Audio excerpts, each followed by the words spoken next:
Miss అవుతున్నారా అప్పటి డ్రామాకి ఇప్పుడు డ్రామాకి ఏదైనా మిస్ అవుతున్నారా స్టోరీలో గానీ? ఇప్పుడు జనరేషన్ కి అయితే కంటెంట్లు పరంగా చాలా బాగుంది, బట్ ఫ్లేవర్స్ నాకు అనిపిస్తుంది అంటే 90s కిడ్స్ కి అందరికి అలానే ఉంటది కాబట్టి నాకు సౌందర్య గారన్నా అప్పట్లో చిరంజీవి గారన్నా చాలా ఇష్టం అన్నమాట.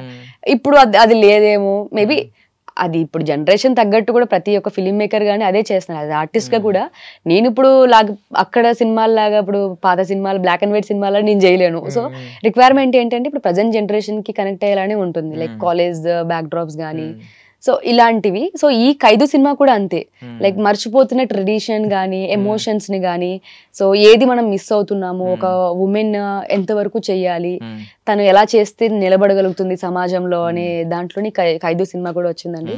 సో నాకు ప్రకాష్ గారు చెప్పగానే నాకు అదే అనిపించింది, ఒకేసారి నేను చేస్తాను, చాలా వెయిట్ ఉన్న క్యారెక్టర్ ఇది.